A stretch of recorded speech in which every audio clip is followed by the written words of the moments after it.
हजुर, छात्रवृत्तिको व्यवस्था छ। मुख्य गरेर हामीले पढाउने प्रत्येक विषयमा हामीले 4 जनालाई छात्रवृत्ति प्रदान गर्नेको कुरा भनौँ।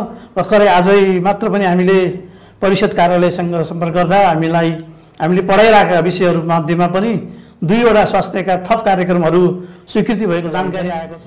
म सबै विद्यार्थी भाइ बहिनीहरू लगायत सबै अभिभावकहरू सबैलाई चाहिँ अनुरोध गर्न चाहन्छु।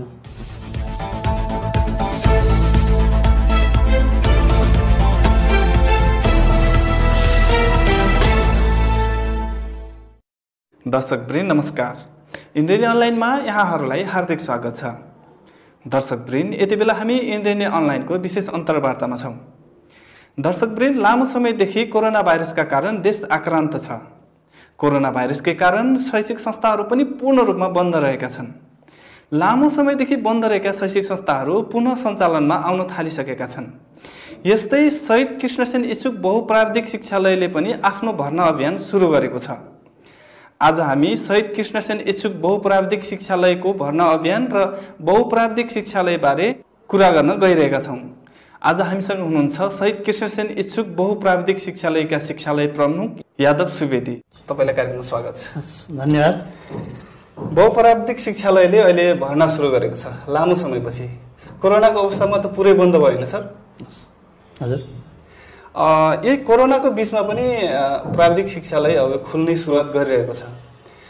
त्यस्तो कोरोनाबाट केही अप्ठ्यारो पर्ने त्यस्तो त केही छैन? मुख्य गरेर देशमा कोरोना सङ्क्रमणको जुन चैतदेखि नै एउटा देश लकडाउनमा गयो।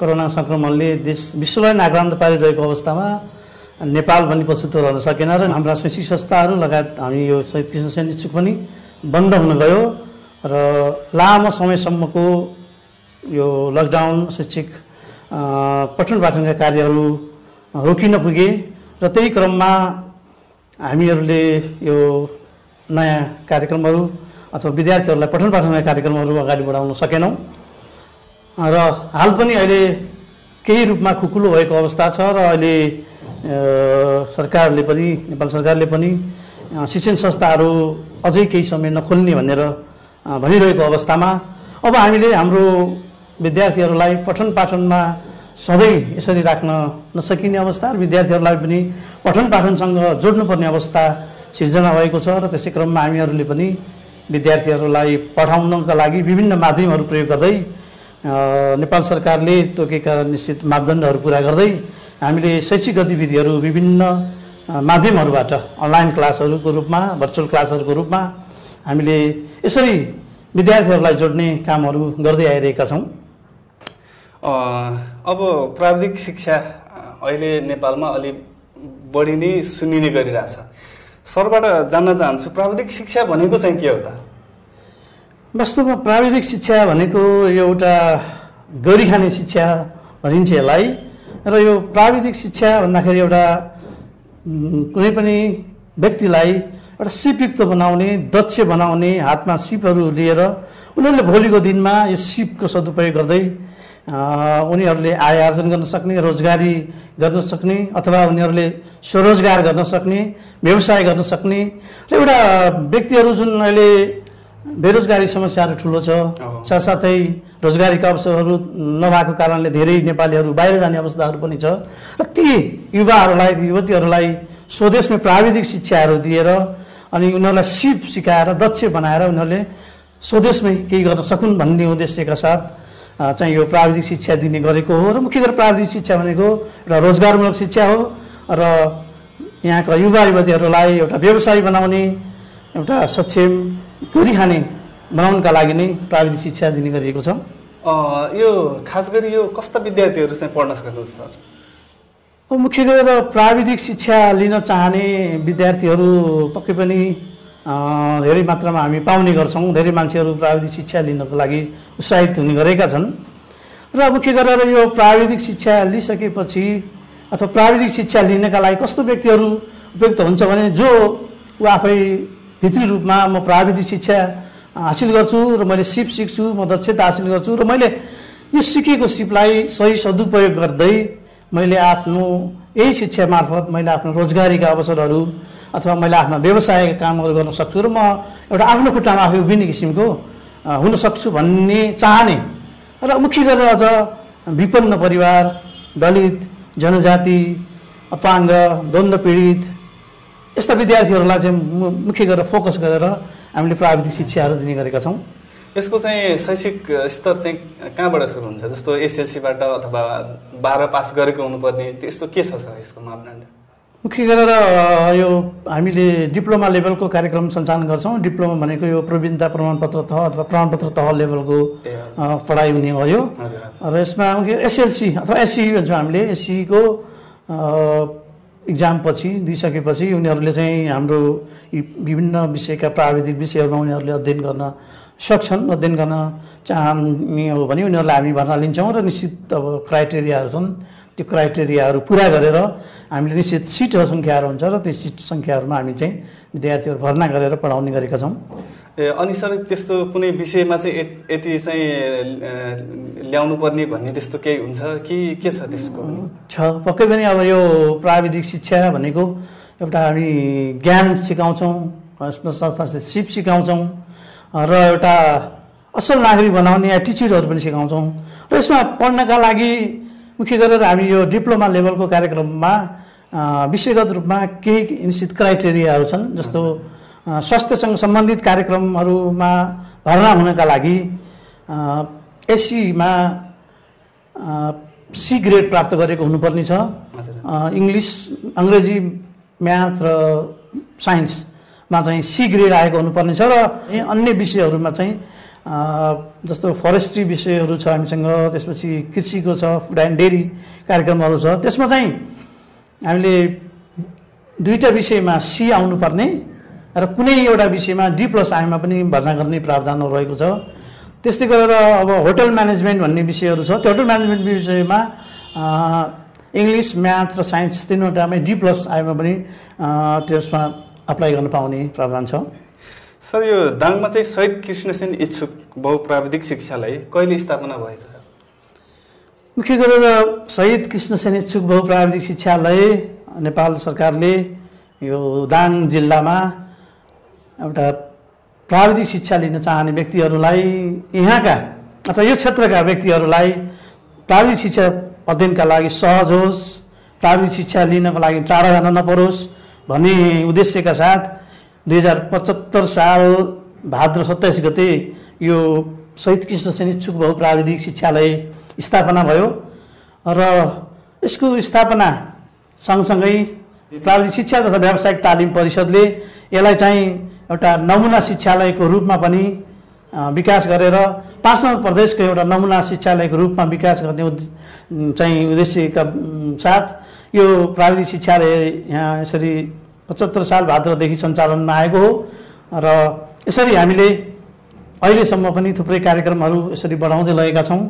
र मुख्य गरेर यो दाङ क्षेत्र लगायत यस आसपासका व्यक्तिहरूलाई प्राविधिक शिक्षा लिन सहज होस् र त्योभन्दा टाढा जान नपरोस् भन्ने उद्देश्यले नै यहाँ स्थापना गरिएको हो। हाल कस्ता कस्ता किसिमका विषयहरू पढाइ भइरहेछन् सर हाम्रो शिक्षालयमा चाहिँ? यहाँ मुख्य गरेर हामीहरूले पहिलो वर्षमा त एउटा कार्यक्रम मात्रैबाट सञ्चालन गऱ्यौँ। त्यसपछि दोस्रो वर्षमा हामीले 3वटा कार्यक्रम थपेर 4वटा थियो। त्यस्तै गरेर हामीले अहिले करिब 8वटा विषयमा 8वटा कार्यक्रमहरूमा हामीले यस वर्षदेखि पठन पाठन गराउन गइराखेका छौँ। र एउटा खुसीको कुरा भनौँ, भर्खरै आजै मात्र पनि हामीले परिषद कार्यालयसँग सम्पर्क गर्दा हामीले पढाइरहेका विषयहरू मध्येमा पनि 2वटा स्वास्थ्यका थप कार्यक्रमहरू स्वीकृति भएको जानकारी आएको छ। त्यसले गर्दाखेरि हामी यो शिक्षालयमा अहिले 8वटा विभिन्न विषयका 8वटा कार्यक्रमहरू सञ्चालन गर्न गइराखेका छौँ। के हुन् सर त्यही बताउन सक्नुहुन्छ हामीलाई?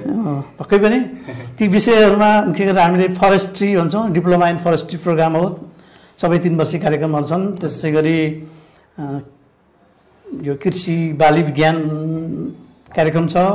त्यसै गरेर फुड एन्ड डेरी टेक्नोलोजी कार्यक्रम छ। त्यसै गरेर होटल म्यानेजमेन्ट कार्यक्रम, त्यसपछि फार्मेसी कार्यक्रम र आर्किटेक्चर इन्जिनियरिङ कार्यक्रम हुन् भने भर्खरै आज मात्रै स्वीकृतिमा गएको अगाडि बढेको र कार्यक्रम थप गर्नका लागि प्राप्त भएकोमा स्वास्थ्य कार्यक्रम अन्तर्गत मेडिकल ल्याब टेक्नोलोजी कार्यक्रम हो र साथसाथै अर्को रेडियोग्राफी भन्ने विषय थप भएर यसरी 8वटा कार्यक्रम पुगेका हुन्। अनि हामीसँग 3 वर्ष मात्रै छ कि सर्ट टर्मका पनि छन् सर त्यस्ता कार्यक्रमहरू? हामीले लङ टर्मको कार्यक्रममा चाहिँ यही 8वटा कार्यक्रमहरू नै सञ्चालन गरिराखेका छौँ भने हामीले पनि अब केही युवाहरू जो सानो छोटो अवधिका तालिमहरू लिएर सिपयुक्त हुन चाहन्छन्, व्यवसाय गर्न चाहन्छन् र सिपको अभावमा बेरोजगार भएर बसिराख्नुपर्ने त्यस्ता युवाहरूलाई पनि हामीले छोटो अवधिका थुप्रै तालिममा कार्यक्रमहरू सञ्चालन गर्ने गरेका छौँ। विगत वर्षहरूमा पनि हामीले सञ्चालन गर्दै आएका थियौँ र गत वर्ष सञ्चालन गर्ने क्रममै पनि कोरोनाको कारणले हामीलाई केही असहज स्थिति सिर्जना भयो र हामीले यो लङ टर्म कार्यक्रमको साथसाथै छोटो अवधिका पनि थुप्रै कार्यक्रमहरू सञ्चालन गरिराखेका छौँ र गत वर्ष पनि हामीले 10वटा कार्यक्रमहरू सुरुवात गरेका थियौँ। 10वटा विभिन्न विषयका छोटो अवधिका तालिमहरू र हामीले यो लङ टर्म अथवा लामो अवधिका कार्यक्रमहरूको साथसाथै छोटो अवधिका कार्यक्रमहरू पनि सञ्चालन गर्दै गइरहेका छौँ। यो प्राविधिक शिक्षा नि सर अलि महँगो हुन्छ, अलिक खर्चिलो हुन्छ भन्ने चाहिँ सुन्ने गरिन्छ। यो वास्तवमा चाहिँ कतिको खर्चिलो हुन्छ सर? एकदमै सही प्रश्न गर्नुभयो। यो प्राविधिक शिक्षा पक्कै पनि महँगो शिक्षा हो, किनभने यसमा विद्यार्थीहरूले आफ्नो हातले सिपहरू सिक्नुपर्ने हुन्छ, सानो समूहमा प्र्याक्टिकली कामहरू गर्नुपर्ने हुन्छ र ठुलो समूहमा ठुलो ग्रुपमा हामीले प्राविधिक शिक्षा सञ्चालन गऱ्यौँ भने, प्रयोगात्मक अभ्यासहरू गरायौँ भने उनीहरूले सिक्न सक्दैनन्। त्यसले गर्दा हामीले मुख्य गरेर यहाँको जनशक्तिहरू दक्ष जनशक्तिहरू बनाउने हो अनि सिपयुक्त बनाउने हो। त्यसले गर्दाखेरि एउटा त्यो प्र्याक्टिकल्ली कामका लागि पनि हामी विभिन्न ठाउँहरूमा विभिन्न सङ्घ संस्थाहरूमा उनीहरूलाई सिकाउनको लागि पठाउनु पर्ने हुन्छ। त्यसले गर्दाखेरि यो त्यहाँ पनि हामीले थुप्रै पैसाहरू पेमेन्ट गर्नुपर्ने हुन्छ। त्यसले गर्दाखेरि यो शिक्षा महँगो शिक्षा हो, साधारण शिक्षाभन्दा पक्कै पनि महँगो शिक्षा हो। र पनि यो महँगो शिक्षा हुँदाहुँदै पनि नेपाल सरकारले नै अथवा प्राविधिक शिक्षा तथा व्यावसायिक तालिम परिषदले पनि यो प्राविधिक शिक्षालाई पनि एउटा विभिन्न मान्छेहरूको पहुँचसम्म पुगोस्, गरिब विपन्न समुदायसम्मका मान्छेहरूले पनि प्राविधिक शिक्षा आर्जन गर्न सकुन्, सिक्न सकुन्।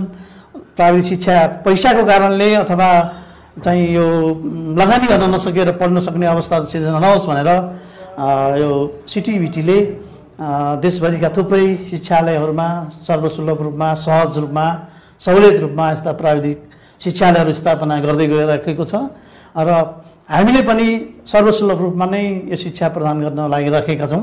र मुख्य गरेर यो प्राविधिक शिक्षा आफैमा पनि महँगो शिक्षा हुने कारणले गर्दाखेरि अब जनरल शिक्षाभन्दा केही महँगो त हुन्छ नै, र पनि यसमा नेपाल सरकारको लगानी प्रशस्त भएको कारणले पनि अब यसलाई चाहिँ सबैको पहुँचसम्म पुर्याउनका लागि यसलाई चाहिँ सरकारी यो अनुदान दिएर भए पनि शिक्षालाई चाहिँ अलिकति सर्वसुलभ बनाउनु उपयुक्त देखिन्छ भनेर हामीले अत्यन्तै न्यून शुल्कमा हामी पढाउने कोसिस गरिराखेका छौँ।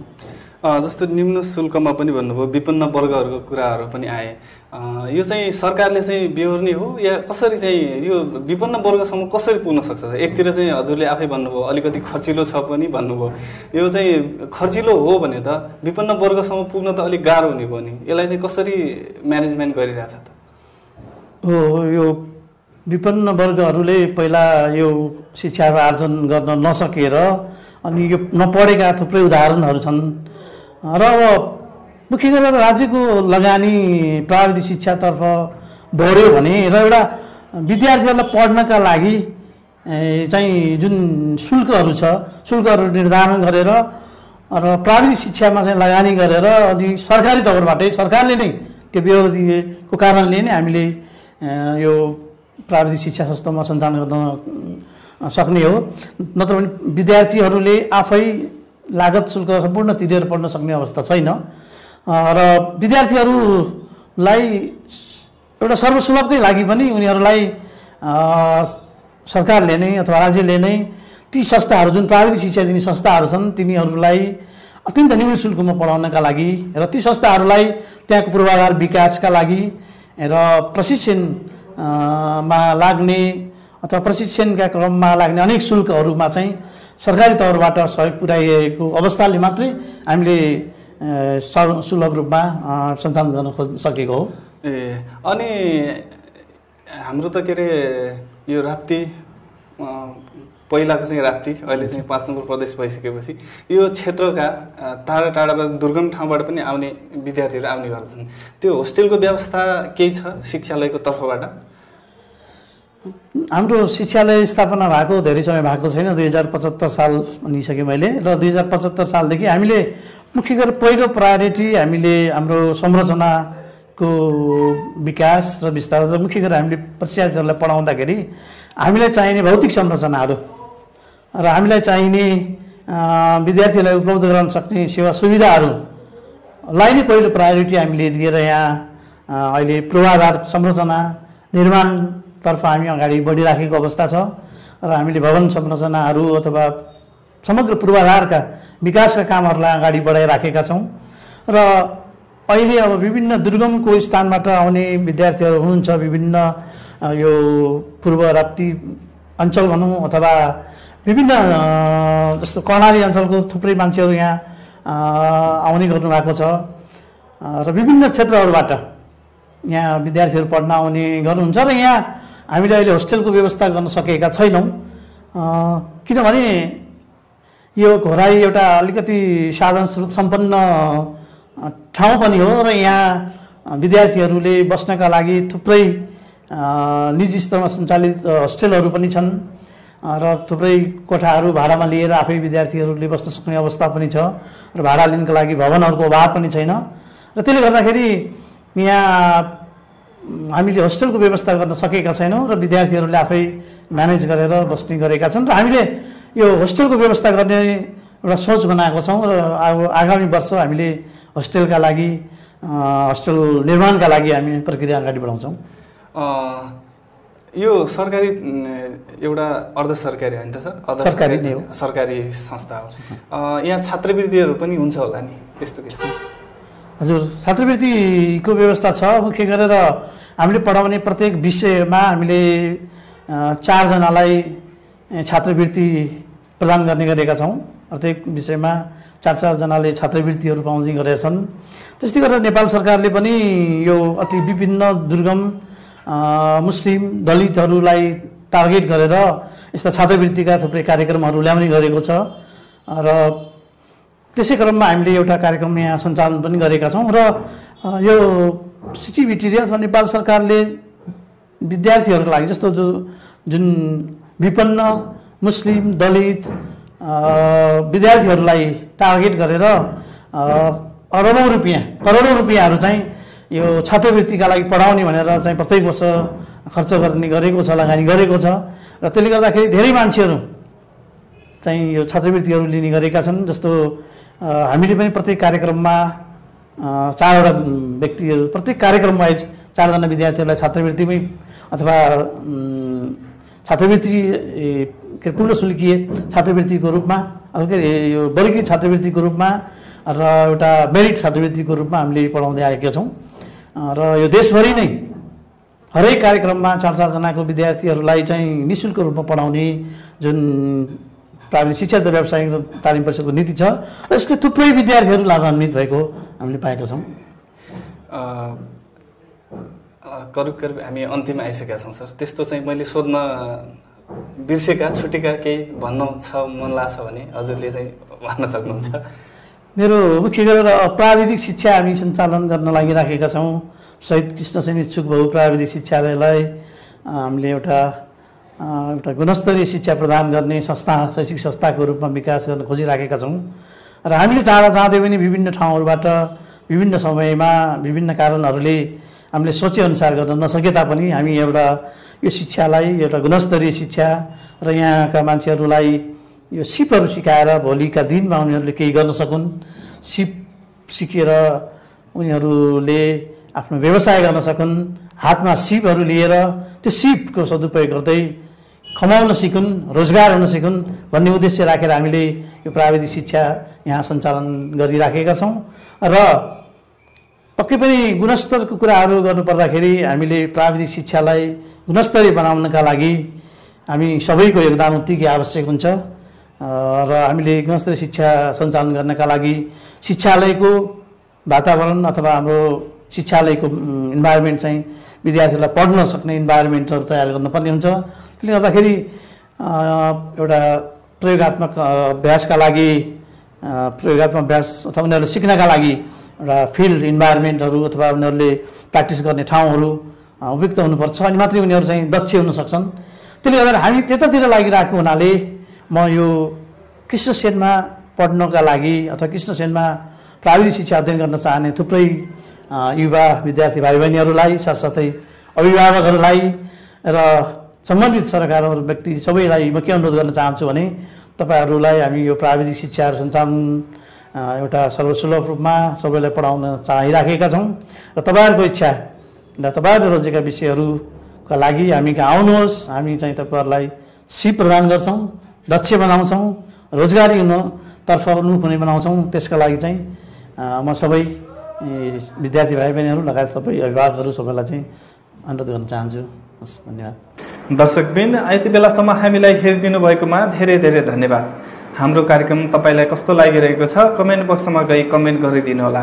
हाम्रो यस युट्युब च्यानललाई सब्स्क्राइब, लाइक र कमेन्ट पनि गर्न नबिर्सनुहोला। आजको कार्यक्रमबाट बिदा हुन चाहन्छौँ। नमस्कार।